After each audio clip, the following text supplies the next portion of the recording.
Hola, muy buenas a todos y a todas. Vamos a dar comienzo a la última charla. Pido perdón por mi voz, pero bueno, estamos todos igual, ¿no? Entiendo. Esta mesa lleva el nombre de Tiempos convulsos, guerra, paz y rearme. Estoy muy bien acompañada de Marta Martín, jurista y concejala de Esquerra Unida en Alboraya, responsable de América Latina y el Caribe de Izquierda Unida y adjunta a Relaciones Internacionales del PCE. Luego a mi izquierda me acompaña Rafa Borrego, abogado, jurista y activista en redes sociales en temas de derecho laboral y derechos humanos, que recientemente formó también parte de la Flotilla de la Libertad. Y por último, mi camarada asturiano Daniel Sierra, historiador y estudiante de doctorado, secretario de formación de la Batalla Cultural de Asturias y militante de Mocedad, recientemente nombrado coordinador de las juventudes del Partido de la Izquierda Europea. Y un poquitín de lo que vamos a hablar hoy es de la lógica securitaria fronteriza que construye la Europa fortaleza. Exige a su vez menores restricciones de movimiento para el centro imperialista. El movimiento por Palestina ha marcado el paso de las calles y los gobiernos demostrando, ¿no?, la solidaridad internacionalista de nuestro pueblo. El régimen de guerra, desde la expansión del capital a lo militar, expone una socialdemocracia de guerra que observa el negocio del miedo como un multiplicador económico.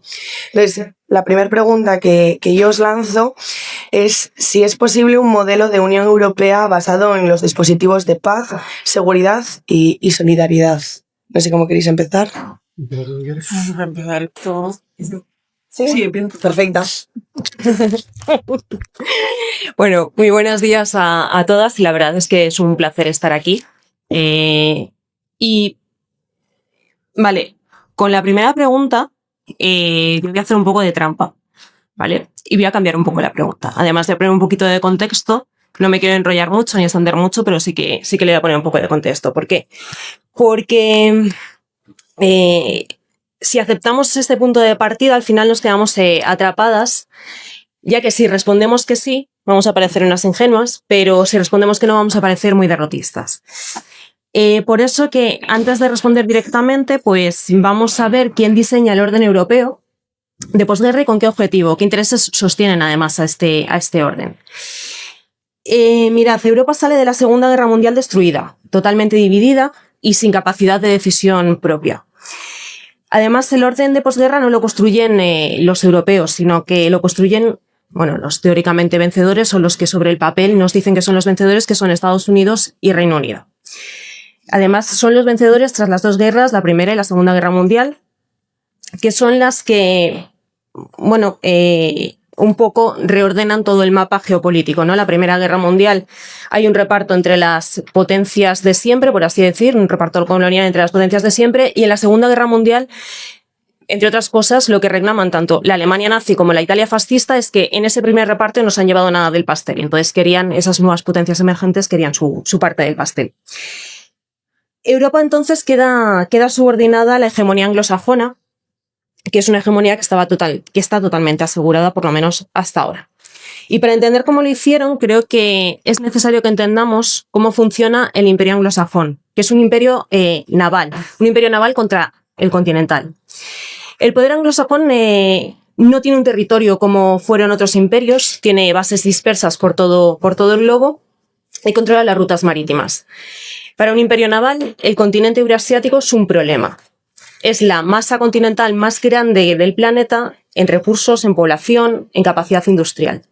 Y si alguna vez se unifica, es decir, si alguna vez se produce el acuerdo entre Alemania, entre Rusia y entre China, el imperio naval va a perder. Por eso, desde hace más de un siglo, la estrategia es esa. La estrategia es la de fragmentar el continente e impedir que se unifique. Y esa estrategia tiene nombre y se ha actualizado en cada generación. Porque empezamos, por ejemplo, con Mackinder. Mackinder lo llama el Herland. Principios del siglo XX, la geopolítica identifica el problema central, como os digo, que es que sería el corazón de Eurasia, que sería Rusia. Su formulación es que quien dice que quien controla el Herland controla la isla mundial, y quien controla la isla mundial controla el mundo. El objetivo anglosajón, por tanto, es impedir que cualquier poder unifique Eurasia, y específicamente, como os decía, impedir el eje Alemania-Rusia. Y para lograrlo hay que controlar los bordes marítimos de Eurasia, lo que llama el Rhineland. para acercar ese corazón, el corazón además de Oriente Próximo, que es una zona crítica en ese cerco. Por eso, esa conflictividad permanente del Oriente Próximo no es un accidente, es una función estratégica. Palestina es una pieza fundamental de ese tablero y Siria es la pieza central de ese tablero. Creo que después de un año de la caída de Siria, a día de hoy no somos conscientes de lo que supone eso a nivel geopolítico. Ya no solo para la resistencia palestina y para la resistencia de todo Oriente Próximo, sino para todo el mundo. ¿Por qué? Porque es al final el centro de poder estratégico, pero también porque es una zona de tránsito de gas alternativo, evidentemente, ¿no? Del gas ruso hacia Europa. Por lo tanto, controlar Siria es controlar cómo llega el gas a Europa. Y la guerra de Ucrania responde también precisamente a esa lógica, ¿no? Fragmentar el acceso ruso, romper la comunidad continental y evitar que Rusia pudiese, pues al final, hacerse con ese poder euroasiático. Tenemos Brzezinski, que en los años 90, después de la posguerra fría, que es consejero de Seguridad Nacional de Estados Unidos, actualiza la estrategia para ese nuevo contexto. Como os decía, cada generación lo nombra de una forma diferente. Su formulación: sin Ucrania, Rusia deja de ser imperio euroasiático. Por tanto, Ucrania es el pivote geopolítico. El objetivo explícito de fragmentar Rusia y apropiar de sus recursos naturales. Impedir, como os decía antes, de nuevo el eje Berlín-Moscú-Beijing. Por eso la guerra en Ucrania no es un accidente, es la culminación de una lógica de hace más de un siglo. De Gaulle lo llama esto o presenta una visión alternativa y habla de una Europa de Lisboa a Vladivostok. Nosotras a día de hoy la propuesta que tenemos desde Izquierda Unida, por eso hay de esa seguridad, ¿no? De esa Europa de la que tú hablabas, es esa propuesta que tiene que ser una propuesta de seguridad humana, compartida, y una Europa que comprenda desde Lisboa hasta los Urales. Pero ese horizonte actualmente, evidentemente, está bloqueado. ¿Por qué está bloqueado? Llegamos al cierre del mapa y a contestar un poco la pregunta. ¿Qué es Ismay? Ismay es el primer secretario general de la OTAN y tiene muy claro que la OTAN nace con un objetivo, que es mantener a los rusos fuera, a los americanos dentro y a los alemanes abajo. Rusos fuera, Europa no puede relacionarse autónomamente con Rusia, ni en energía, ni en comercio, ni en seguridad. Americanos dentro, tutela militar, energética, tecnológica y permanente. Alemanes abajo, Alemania puede ser un motor económico pero sin autonomía política, y el resto de Europa más abajo aún, que son proveedores, consumidores y mercados cautivos, ¿no? Por eso la OTAN se organiza evidentemente como una subordinación militar y no es incompatible con la Unión Europea, con las instituciones de la Unión Europea. ¿Por qué? Porque ambas garantizan que Europa no sea un pueblo autónomo. Y más de un siglo de imperio anglosajón lo llevan demostrando. Por tanto, un poco ya centrándonos en lo que podría ser más la pregunta, ¿no? Existe otro modelo de seguridad colectiva. ¿Por qué? Porque lo que nos tenemos que plantear no es la pregunta como tal, como se ha expresado, sino tenemos que decir que si a la Unión Europea actualmente le interesa la paz. No, evidentemente no le interesa la paz, está clarísimo. Además, es una Unión Europea creada por élites económicas. De las élites económicas, ¿por qué les va a interesar la paz cuando se llenan los bolsillos de dinero con la guerra? Por eso tenemos que reivindicar un sistema donde la seguridad de cada Estado dependa de la seguridad de todos. Un sistema multilateral, donde ningún bloque se refuerce militarmente a costa de otro, donde todos asuman las obligaciones recíprocas de no agresión y gestión común de la crisis, donde la estabilidad se produce por cooperación y no por disuasión coercitiva. Por tanto, no es la OTAN, es una alianza militar de terceros, es una arquitectura donde todos tenemos que estar dentro y donde nadie construya seguridad debilitando al otro. Por eso que un sistema de seguridad colectiva, como os decía, desde Lisboa hasta los Urales, con gas que alimente la industria europea, evidentemente, con un gas que además nos costaba hasta hace que empieza el conflicto en Ucrania 4 veces mucho más barato, y donde Europa pueda mantener una industria competitiva, una industria en empleo digno, con recaudación fiscal y con Estado social. Sobre todo esa tiene que ser nuestra defensa, ¿no? Y esa alternativa a la propuesta de hoy.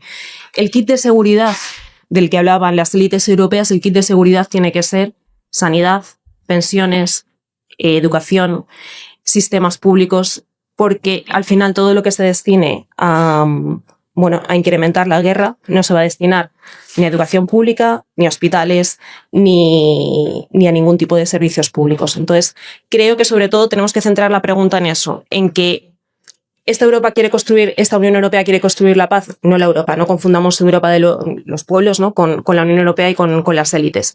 No, evidentemente.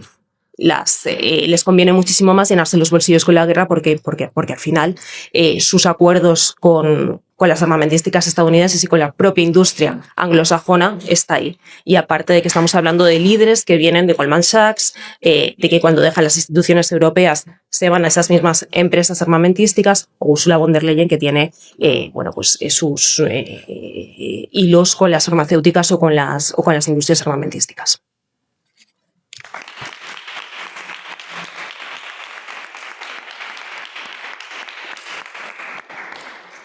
Bueno, voy a hacer la prueba así. Ah, sí, puedo hablar, vale. Que llevo un par de días malos, perdonadme.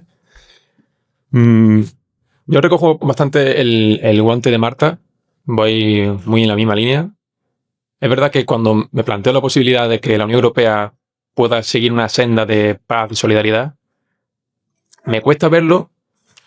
Me cuesta verlo porque da la sensación muchas veces de que no hay nadie al volante.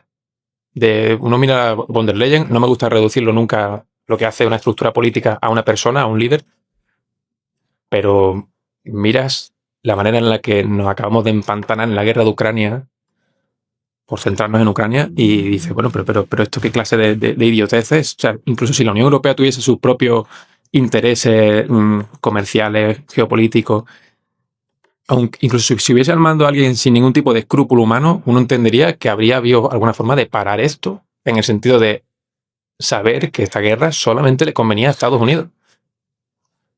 Estados Unidos azuza un cambio de régimen en Ucrania, de modo que fuerce que Rusia entre en un conflicto pinchándole tanto como se pueda pincharle. Si no salta Rusia, me quedo con Ucrania, me quedo con sus recursos, con sus ingentes recursos naturales, aparte del corte geográfico que le hace a Rusia, y si salta, pues empuja a Europa a que entre en guerra contra Rusia. Y años después hay un pequeño giro, aunque no es tanto giro, a nivel político en Estados Unidos, y de repente tienes un tío que dice, no, a mí la guerra de Ucrania no me interesa. Y tienes a Europa, a la que no le interesa por la guerra de Ucrania, pagando la guerra de Ucrania, recibiendo a los millones de refugiados que, joder, también hay que hablar de la catástrofe humana que es la guerra, a nivel de las personas que tienen que huir de su tierra, y que ahora Europa encima se los comen y tiene que gestionarlo. Y dice, bueno, pero esto ¿qué ha pasado? Y tienes a Estados Unidos que ahora encima te llega a los acuerdos comerciales con Europa diciendo, no, ahora me vas a comprar las armas a mí. Ahora te voy a hacer que te gastes el 5% del PIB, que es una barbaridad. Es una barbaridad. Nadie gasta el 5%, creo que ni siquiera Estados Unidos. Y todo no para que estemos todos más seguros, simplemente para que le compremos, como decía Marta, todas las armas a Estados Unidos para que esta gente pues siga alimentando su maquinaria, su industria militar. Sobre el papel, yo sí soy partidario de decir, bueno, hace falta tener ejércitos fuertes en el siglo XXI. El mundo sigue siendo bastante mierda, tienes que tener una fuerza armada en condiciones, tienes que tener preparada esa seguridad. Y aunque sea más partidario yo de hacerlo a nivel español que a nivel europeo, pues dice, bueno, todo lo que nos quite imperio norteamericano de encima nuestra, todo lo que sea mayor autonomía militar, mejor. Pero es que ese no es el prisma con el que se está haciendo. Se está haciendo exclusivamente para alimentar más la maquinaria de guerra estadounidense. Que cuanto más la alimentas, más guerra hay, porque tienen muchísimo poder para seguir azuzando más guerra. Entonces es absurdo. Y como europeo, aunque no sea mi principal identidad política geográfica, como europeo digo, estoy en un continente que no sabe que está en declive, que no sabe que ya no es el centro del mundo, que no sabe que su aliado norteamericano nunca ha sido un aliado en realidad, y que entra en guerra, entra en conflictos geopolíticos con quien menos tiene que entrar. Con Rusia, como decía Marta, que a nivel energético, solamente por lo que supone a nivel energético, no tiene ningún tipo de sentido entrar en conflicto con Rusia, ni hacía ninguna falta, ni Rusia se quiere comer a Europa, ni tiene las capacidades para ello.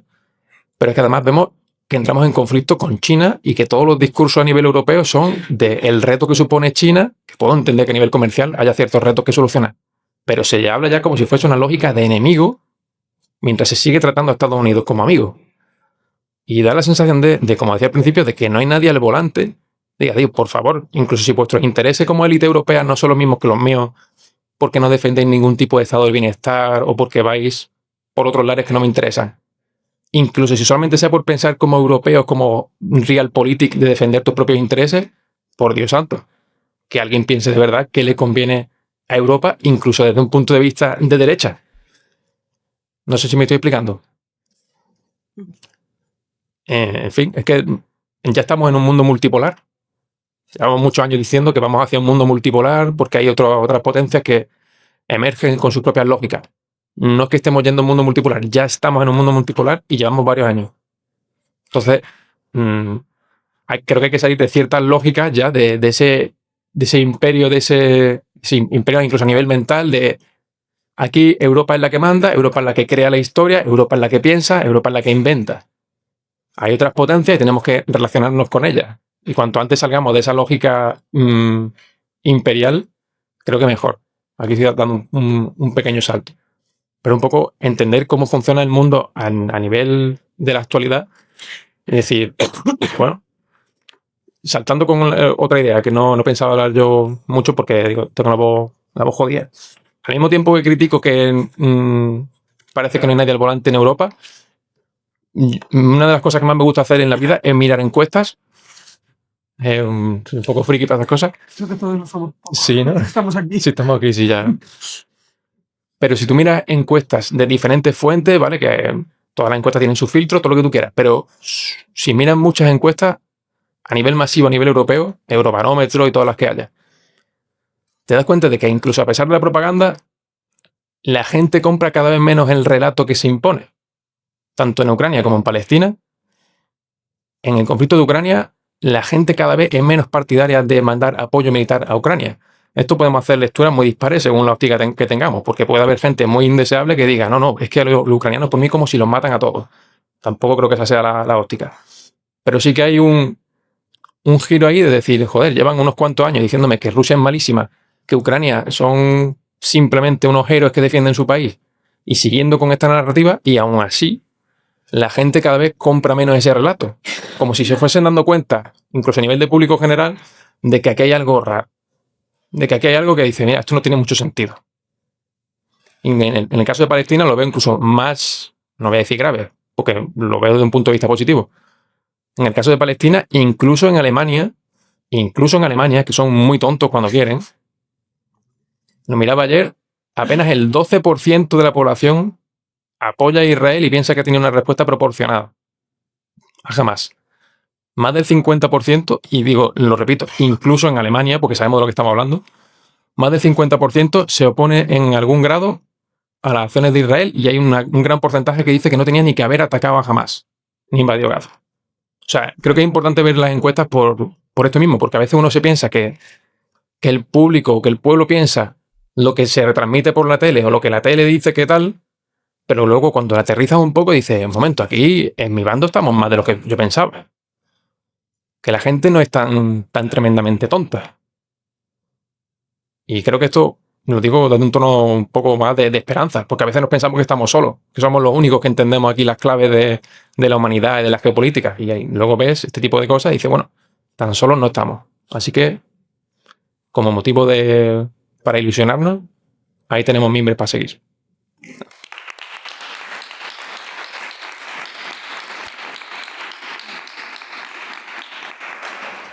Bueno, pues buenos días a todos y a todas. La verdad es que esto de hablar el último y que los tres seamos pues, de la misma organización deja pocas cosas nuevas que señalar y más además cuando me han robado el papel de historiador haciendo ese repaso histórico, ¿no?, por la situación. Pero bueno, yo creo que también, y echando una mirada histórica, también deberíamos preguntarnos si realmente la Guerra Fría como tal acaba en 1989, esto es una pregunta de la que yo no tengo respuesta, o es un proceso en el que seguimos. De hecho, si por ejemplo vemos discursos de líderes políticos en los años 70, se habla de la Guerra Fría como una cosa del pasado, como que acabó con la resolución sin ese gran conflicto en la crisis de Cuba, y lo que vino después es otra cosa que ya no es la Guerra Fría, ¿no?, que es la distensión. Y bueno, todos sabemos que por desgracia la Unión Soviética cayó y ya no existe ese gran bloque del pues del mundo comunista. Y que estamos ahora en un mundo multipolar, porque como comentaba Rafa, no es que vayamos hacia él, es que ya estamos con grandes potencias regionales, no solo en Asia, en Europa, en América, sino también en África, que muchas veces pues parece que nos olvidamos de los conflictos también que están sucediendo en el Congo, en Sudán, etcétera, y que no podemos olvidar además el papel preponderante que tienen las potencias coloniales y no coloniales, muchas de ellas europeas, por supuesto. No podemos olvidarnos del papel de Bélgica o de África, de Francia, perdón, también tengo ya la cabeza después de 2 días, que bueno, en cuanto, bueno, yo dejo abierta esta pregunta de si igual en un futuro se habla de la Guerra Fría como un proceso mucho más largo que no acaba con la caída de la Unión Soviética, sino que se traslada esa tensión, no de guerra directa, pero sí pues de guerras periféricas con otros países como podría ser China en este caso, o con la Rusia postcomunista. En cuanto a si es posible una Europa de la solidaridad, que se comentaba, a mí me gustaría pensar que sí, ¿no? Igual es un poco naif, pero creo que también tenemos que ser realistas y que no podemos hacer política y elaboraciones políticas en el abstracto, sin tener en cuenta la situación que se da, cómo está actualmente la Unión Europea, el apoyo que tiene la Unión Europea en muchos de los países, porque aunque nos gustaría igual que fuera un poco menos y que fuera un apoyo más crítico, no podemos negar que en España, por ejemplo, el apoyo ciudadano a la Unión Europea es una cosa bastante transversal y bastante asentada. En otros países, pues sí que estamos viendo más movimientos, igual con un euroescepticismo más fuerte, como podría ser Portugal, incluso en Italia llegó a haber este partido al calor del Brexit, pero bueno, que en general que no han calado mucho. Creo que también tenemos que hacer un poco una cuestión de cuál es nuestra fuerza, ¿no? Como izquierda que quiere cambiar Europa, porque al final, ¿qué aliados tenemos ahora mismo? Ya no digo solo en la Unión Europea, sino en Europa en general. Vemos a los socialdemócratas que cada vez son menos socialdemócratas y más simplemente liberales, porque obviamente con todas sus contradicciones, pues se han perdido esas figuras de la socialdemocracia que vemos en el siglo pasado, como podía ser Olof Palme o Mitterrand, salvando muchísimo las distancias con todas esas cosas. Luego, bueno, por supuesto, con la Comisión Europea que tenemos ahora mismo, y como decía Rafa, no podemos decir esta persona o esta persona, no es una cuestión de que sea hoy es von der Leyen, mañana será cualquier otro. Al final lo que defienden pues son sus intereses de clase, los intereses de las grandes armamentísticas y de los Estados Unidos, porque Estados Unidos no es un aliado de la Unión Europea, es el amo del cortijo en el que aquí se hace lo que se diga. Y es cierto que no podemos identificar solo grandes procesos con nombres, pero muchas veces también influyen. Y vemos ahora, por ejemplo, la figura de no sé cómo se pronuncia su nombre, Kaja Kallas, o Kallas, que es la que ha sustituido a Borrell y que encima le está haciendo bueno, porque persona más beligerante y más obsesiva con Rusia creo que no la hemos visto nunca. Creo que a mí no se me va a poder acusar de ser el mayor rusófilo que haya en esta sala, porque soy muy crítico con el papel de Rusia, con el papel del gobierno ruso y también de su papel imperialista, que al final no podemos negar que lo ejerce, pero esta beligerancia constante por parte de la Unión Europea a nuestro vecino fronterizo, a una seguridad compartida que debería ir, como comentaba Marta, y que es la propuesta de esta organización y también del Partido de la Izquierda Europea, es una seguridad que vaya desde Lisboa hasta los Urales. La verdad es que tengo como muchas cosas escritas y como ya se han comentado muchas de las cosas que quería comentar, igual podemos pasar a otras preguntas y luego también pues cuando haya preguntas del público y eso entrar más en profundidad en algunos puntos.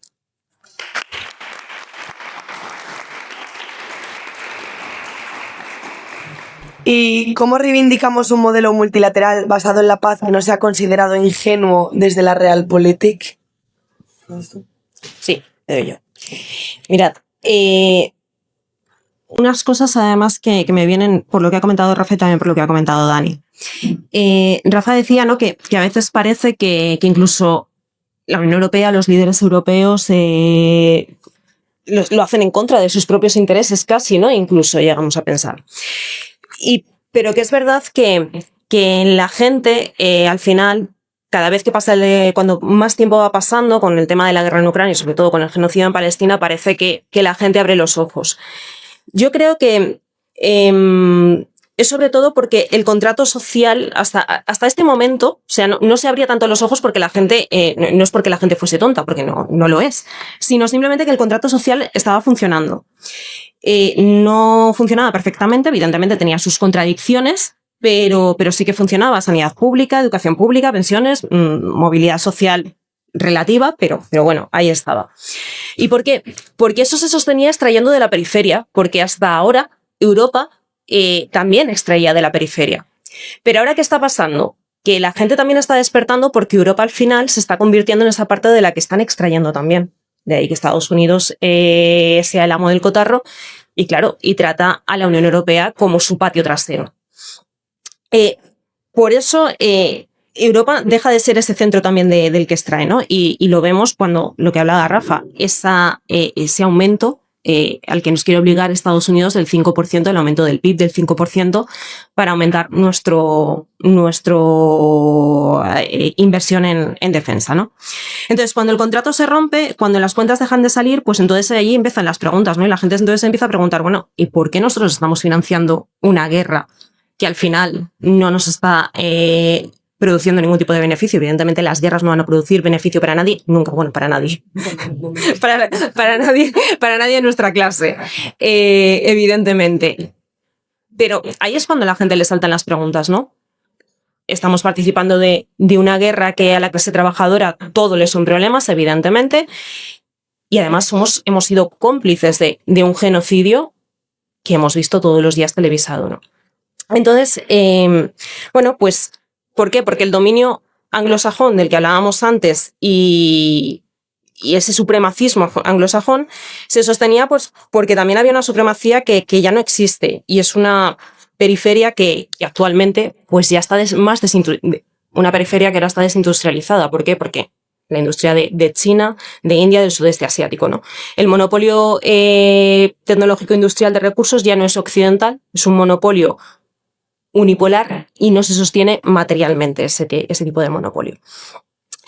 Y en fin, no sabemos, un poco en relación también con la pregunta, no sabemos qué va a pasar con el mundo que viene, entonces no sabemos cómo va a ser la salida. Quizás sean los BRICS, pues quizás sean los BRICS. Y yo ahí tengo dos cuestiones que además siempre me gusta apuntar, así como la señorita Rottenmeier. Aparte de lo de la Rusia imperialista, que eso ya lo trataremos en otro debate, porque si no, no cerramos la escuela. Sí que a mí me gusta hablar más de multilateralismo que de multipolaridad. ¿Por qué? Porque multipolaridad yo creo que se podía hablar durante la época de la Guerra Fría, en donde sí que había dos polos evidentemente muy diferenciados, que estaba el polo socialista y el polo capitalista. A día de hoy no existe ese polo. A día de hoy lo que existe son, evidentemente tenemos países y potencias que sí son socialistas, pero no organizadas como un polo, sino que se organiza al final, nos organizamos por intereses económicos, porque al final los BRICS no es el nuevo Comic Con. O sea, eso lo tenemos que tener en cuenta, que a veces, claro, te encuentras con gente que dices, no es el nuevo Comic Con. O sea, los BRICS es una alianza al final estratégica, comercial, económica, etcétera, etcétera. Entonces, por eso digo que, bueno, que la salida pueden ser los BRICS, pues puede ser, o quizás otra cosa que aún no vemos, pero que el dominio de un polo sí que tenemos que tener claro que se está acabando. Y por eso, porque las condiciones materiales que sostenían ese polo pues están cambiando, ¿no? Y vamos a eso, cómo reivindicamos, ¿no? Que si no me enrollo muchísimo, el multilateralismo sin ingenuidad, porque sin duda alguna nos van a intentar ridiculizar o demonizar cualquier alternativa que presentemos. Pero bueno, pues cuando miramos ese multilateralismo de una forma material, pues no se ve ingenuidad. O sea, lo que se ve es un comercio basado en reglas reales, no en una extorsión mafiosa, como estamos viendo con Estados Unidos como único centro como el único polo de poder, por así podríamos decir. Pues no una extorsión mafiosa, que es eso, de cambiar las reglas según le conviene. El unilateralismo anglosajón se enorgullece además de unas reglas entre comillas, que solo están evidentemente a nivel narrativo.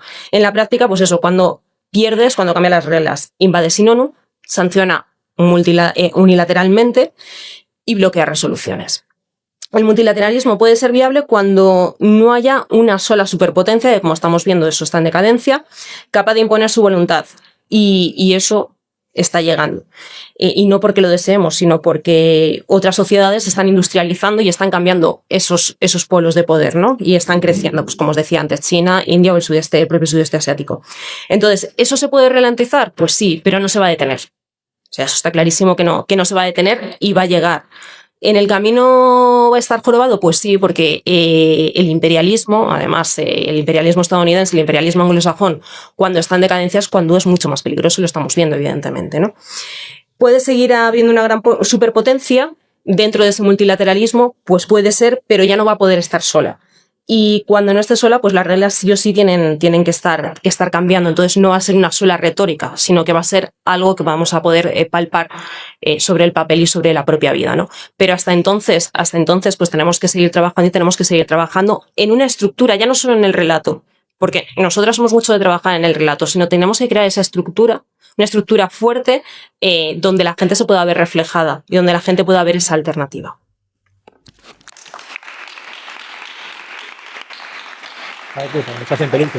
No, dale tú. Vale. Que no quería que fuera siempre el último que hablar, tío. Bueno, es que estoy de acuerdo con todo, entonces para no repetir, voy a hablar de otra cosa.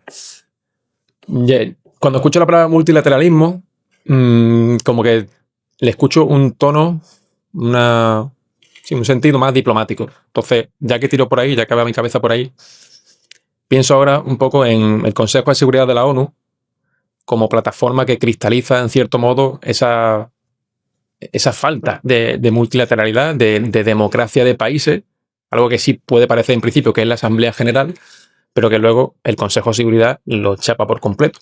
Y ahí viene un poco la confianza o la desconfianza de la gente o de los países del norte global o del sur global de ese tipo de instituciones. O sea, yo no sé si la solución pasará por una conferencia de Bandung de nuevo de países del sur o de pueblos identificados con el sur global, o que simplemente no se muevan por lógica de unos pocos poderosos, pero a lo mejor sí. O sea, ya se vio en los años, creo que fue al principio de los 60, cuando el Consejo de Seguridad bloqueaba constantemente intervenciones militares de cascos azules, creo que fue por la crisis de Suez. Y los países de la Asamblea General, bueno, el mundo que estaba organizado en la Asamblea General, dijo, bueno, pues si el Consejo de Seguridad me bloquea constantemente, me saco una resolución a través de la Asamblea que digo Unity for Peace y mandamos cascos azules porque sí, aunque oficialmente el modo tenga que ser a través del Consejo de Seguridad. Porque ya estamos viendo que el hecho de que haya 5 países con derecho de veto, aunque Estados Unidos se lleve la palma en cuanto a los que más lo usan, entonces, el hecho de que exista esto es un freno a que pueda haber algún tipo de paz o de seguridad para el mundo, porque ya estamos viendo, salto ahora a 2025, ya estamos viendo cómo tienes al mundo entero en la calle protestando, simplificando, ¿vale? Pero el mundo entero protestando, viendo cómo está habiendo un genocidio, y Estados Unidos constantemente diciendo, bueno, es que me da igual todas las resoluciones que me saquéis, todas las ideas que saquéis para que haya algún tipo de freno a esto, incluso los más tibios. Vais a tener la foto de mi representante ante la ONU haciendo así, bloqueo la resolución. Por tanto, mañana vuelves a ver más vídeos de niños descuartizados. O sea, esto también nos deja una imprenta en todo. Y yendo de nuevo a lo de la Realpolitik, el no ser ingenuo, yo no creo que tenga que haber ningún tipo de conexión entre la ingenuidad y el multilateralismo. O sea, es que creo que uno puede pensar simplemente en términos de Realpolitik, que Realpolitik, el realismo en relaciones internacionales es simplemente entender que uno defiende sus propios intereses de forma egoísta. Eso es perfectamente compatible con defender un mundo en el que haya paz, en el que haya seguridad, y de hecho apunta más en esa dirección, porque cuando uno ha querido decir que se salta el realismo y que tira más de una lógica liberal de defender los derechos humanos y tal, en la práctica, cuando eso lo han hecho los países occidentales, ha sido únicamente para destrozar el mundo, diciendo que lo hacían por el bien. O sea, en relaciones internacionales siempre tienen la contraposición entre realismo, idealismo o liberalismo.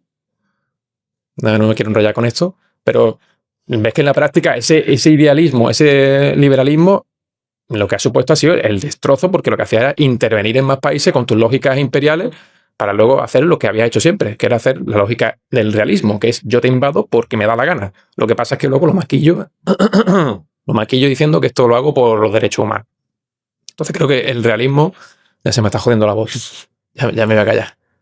En fin, que el realismo creo que sí que tiene que ser lo que uno siga, porque lo va a seguir igualmente, porque al final los países tienen sus propios intereses, o eso es lo que van a hacer en general, salvo la Unión Europea.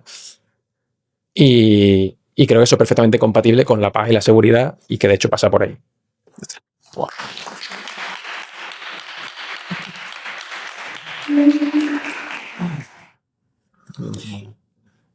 A mí si me ponsáis un vasín cuando podáis también. Pero están usados ya. Bueno, además luego creo que también va a haber otros temas que me parecen también muy interesantes, como el tema de los movimientos por Palestina. Ya se han comentado muchas cosas. Alguna cosa un poco rápido. Creo que la parte del sin caer en la realpolitik. ¿Cómo no se va a caer en la realpolitik? Me refiero, no es una cosa en la que queramos caer o no, existe y pues no podemos huir. Muchas gracias. No podemos huir de la realidad, porque como decía antes, no vivimos en el vacío, no hacemos nuestras aportaciones teóricas y prácticas en el vacío y vivimos en un mundo que ya es multilateral, como hablábamos, ¿no? Y que obviamente vemos cómo los países, pues muchas veces no, casi siempre responden más a sus intereses. Vemos que en el Consejo de Seguridad de la ONU, Estados Unidos utiliza siempre su derecho a veto y vemos que otros países a veces, por desgracia, lo utilizan demasiado poco, como puede ser la vergonzosa resolución sobre el Sáhara Occidental o sobre el plan de Donald Trump para la intervención en Gaza, que por desgracia pues, no fueron vetados. También aquí cabe el punto de que la ONU encima está en Estados Unidos, ¿no? Y estamos viendo cómo se ha vetado el dar el visado o se ha prohibido entrar a ciertas personas que representaban a sus países o que representaban a movimientos políticos. Y eso a mí me parece una vergüenza absoluta, ¿no? Que un país que encima utiliza su derecho a veto, como decíamos, tan a menudo, pueda prohibir o pueda no dejar entrar a ciertas personas. Vemos además ahora también, bueno, que esto ya es un poco más amplio, igual se sale del tema, ¿no? La amenaza de guerra sobre el Caribe, que parece que se quiere cerrar un frente para abrir otro. Esperemos que no llegue, pero no lo sabemos, porque al final desestabilizar Venezuela es desestabilizar un país que tiene casi 30 millones de habitantes, 27,8 si no me equivoco, que va a generar probablemente corrientes migratorias, digamos, y de refugiados que van a afectar mucho a todos los países del entorno, Colombia, Ecuador, Brasil, que ya muchos de ellos tienen mucha población venezolana y que además por una excusa que es la de narcotráfico que nos están diciendo, cuando Venezuela no está probablemente ni en el top 10 de productores de cocaína o de drogas, mientras que Colombia, México, luego si no me equivoco es Ecuador o Perú. La verdad es que ahora estoy hablando un poco de Ecuador. Bueno, tú como llevas el tema de América Latina seguro que lo llevas mucho mejor que yo. Y bueno, me estoy haciendo un lío absoluto, entonces bueno, creo que si pasamos al tema igual de Palestina, que creo que puede tener cierto interés, y además Rafa lo maneja mucho mejor. Bueno, como yo me he leído las preguntas antes y sé cuál era, comentábamos un poco el tema del despertar del movimiento por Palestina, la politización de muchas personas jóvenes. A mí me da la sensación de que en general estamos viendo ya un movimiento de que estábamos en un punto de resignación con todo lo que estaba pasando, de que parecía que estábamos a la derrota y que estamos saliendo un poco más a la ofensiva. Creo que el movimiento por Palestina, de todas formas, se da de formas distintas en cada uno de los países. España siempre hemos tenido unos vínculos muy grandes con Palestina, con el movimiento pro-palestino, y creo que eso se ha dejado notar siempre y lo vemos mucho en las manifestaciones, en el hecho de que obviamente hay muchas personas jóvenes, pero no solo. Sin embargo, si nos vamos a otros países, como puede ser Alemania, sí que hemos visto como que este despertar de la solidaridad con el pueblo palestino se ha dado mucho más empezando por la juventud, porque teníamos a una población adulta, digamos, en Alemania, en Austria también, con un sentimiento de culpa por todo lo que fue el Holocausto, etcétera, que fue terrible. De todas formas, todavía tenemos a muchos partidos hermanos o medio hermanos, digamos, en la izquierda europea, que siguen manteniendo posiciones con la cuestión de Palestina, digamos, un poco impresentables, por decirlo de forma clara. Vemos que, por ejemplo, Dailin, que aunque ha moderado un poco sus posiciones, ha perseguido y ha criminalizado a una de sus juventudes, porque, bueno, si no lo sabéis, tienen dos, por una resolución pro-palestina en la que se hacía una autocrítica y se decía la posición que hemos mantenido es una posición terrorífica y hemos apoyado un genocidio, y instaban al partido a reflexionar sobre ello, y lo que han hecho ha sido una criminalización absoluta de estas posiciones. Y por ejemplo, hace 3 semanas que estábamos en Viena en el European Forum, también, pues por ejemplo, las posiciones en cuestión de pro-Palestina de las juventudes del Partido Comunista Austriaco son posiciones terroríficas. Entonces, sí que es cierto que hemos visto un resurgir muy grande. Las manifestaciones más grandes que se veían desde los años 70, por ejemplo, en Italia, ya no solo en un movimiento de solidaridad internacional, sino en general, las manifestaciones más grandes. Pero ahora tenemos que conseguir que en un momento en el que se está hablando menos de Palestina, se mantenga esta movilización social, no solo por la cuestión palestina, ¿no?, sino por el movimiento de la paz en general. Porque Palestina es un canalizador muy grande, pero no podemos dejar que otros movimientos no lo sean. Y, por ejemplo, yo pienso en el caso de Asturias, donde es desde Izquierda Unida Asturias, desde los consejos de la juventud, para los que no habláis asturiano, se ha constituido la Plataforma por la Paz. El otro día hicimos una concentración delante del Campo Mor, que bueno, es un teatro de allí de Oviedo, y como ya parece que el movimiento de pro-Palestina está un poco en reflujo, pues la cantidad de afluencia fue mucho menor, y un poco de la gente ya más politizada que estamos siempre, de las personas que estaban en los movimientos por Irak, etcétera. Entonces lo que tenemos que conseguir es que esta gente que se movilizó por Palestina no sea solo una movilización por Palestina, sino que sea por la causa de la paz en general. Y bueno, le dejo a Rafa, que sobre esto sabe mucho más que yo.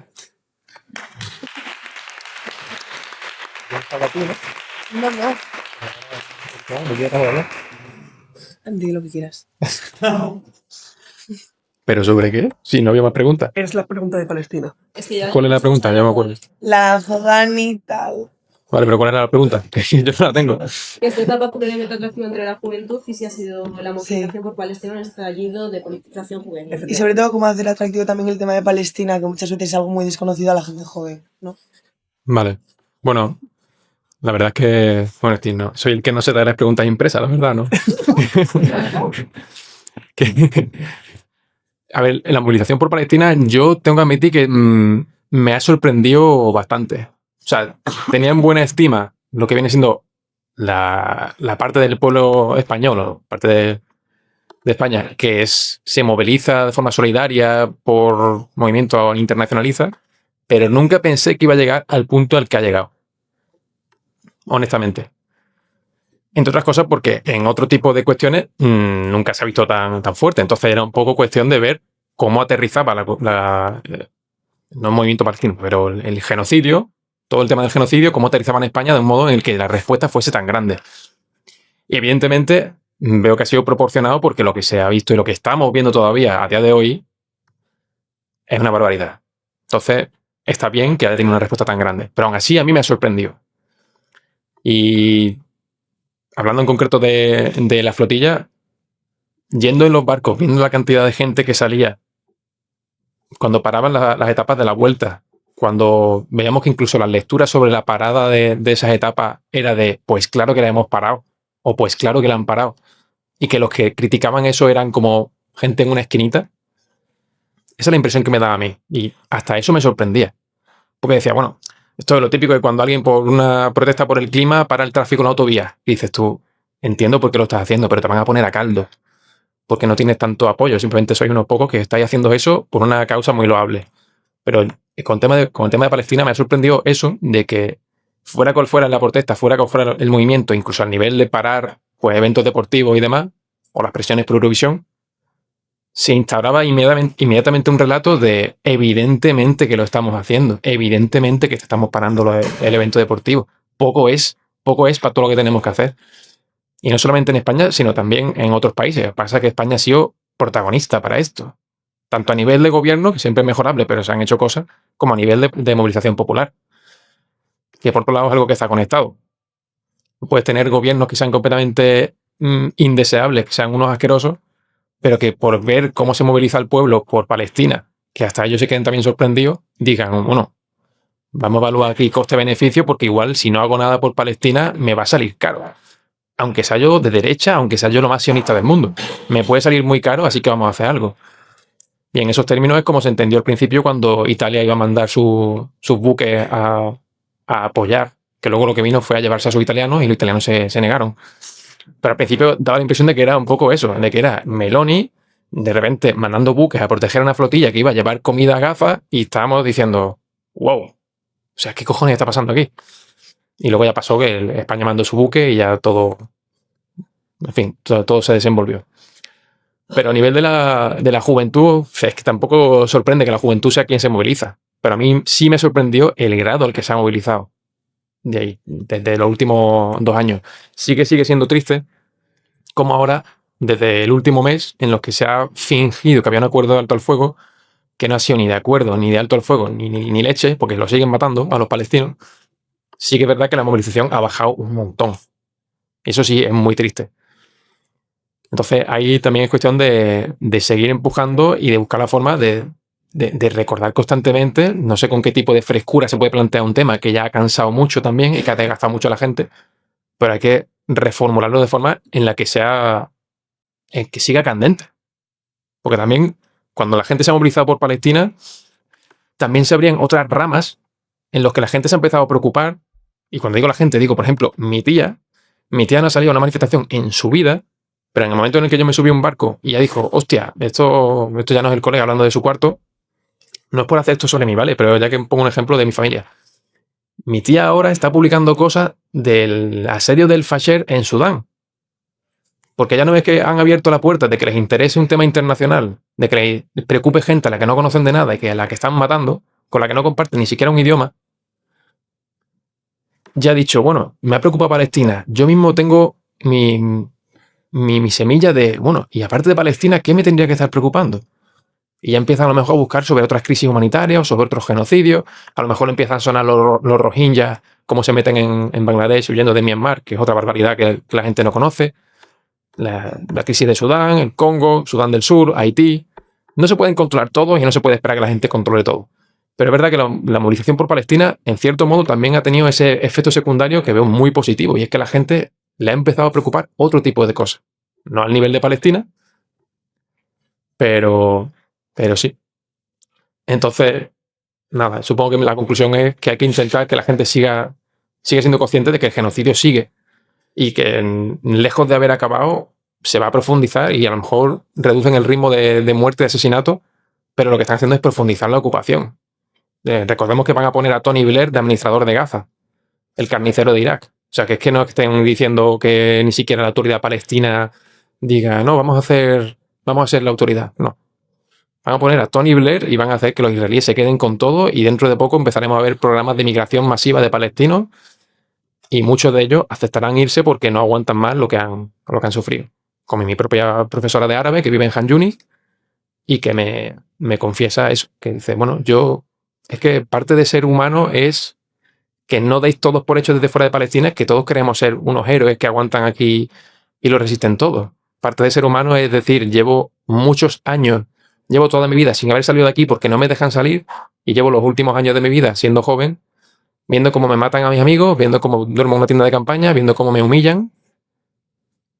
Y quiero que la gente también entienda que lo único que quiero es irme de aquí, porque ya me habéis quitado todo. Entonces, es eso. No podemos olvidar. Esa es la conclusión.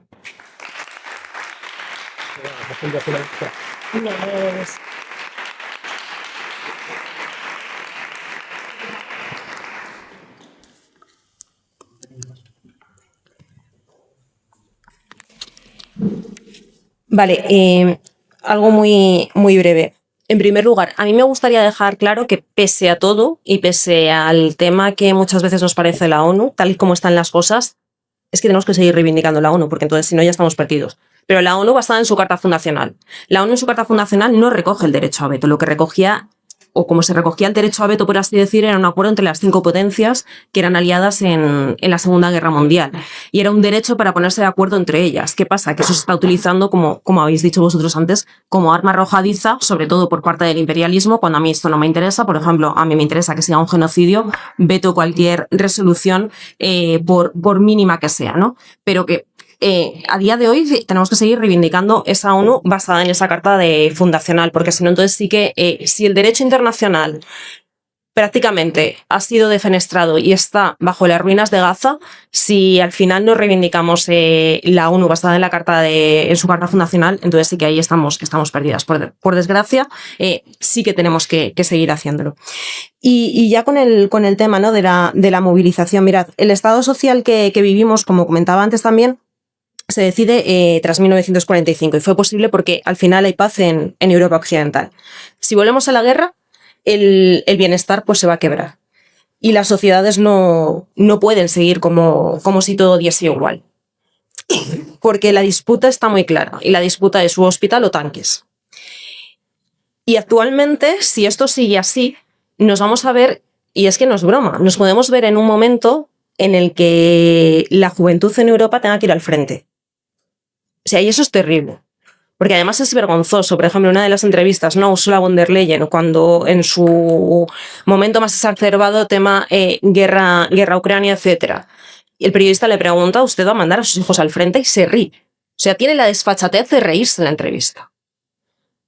Y decir que evidentemente no. Evidentemente sus hijos no van a ir al frente. Los que van a ir al frente son los hijos de la clase trabajadora.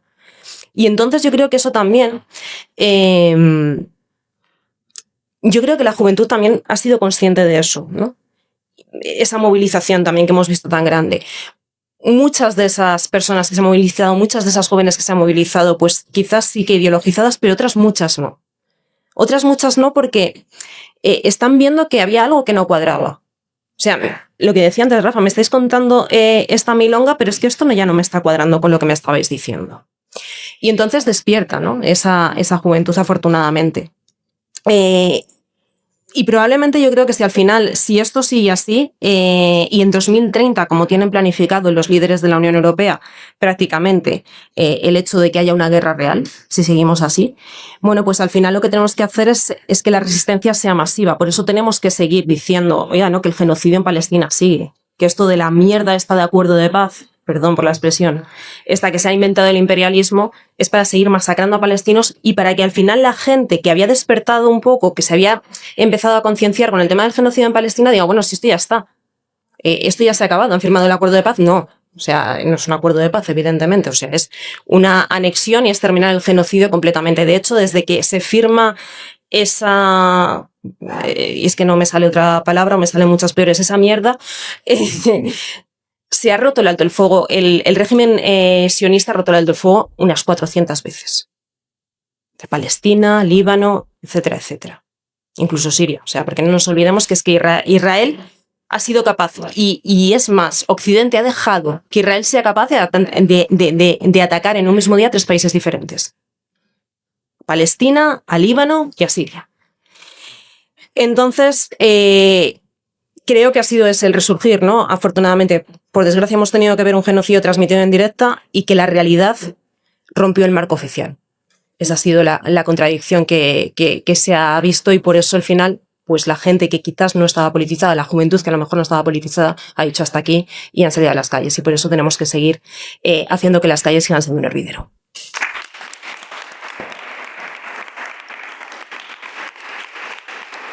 Bueno, pues muchísimas gracias, Dani, Rafa, Marta.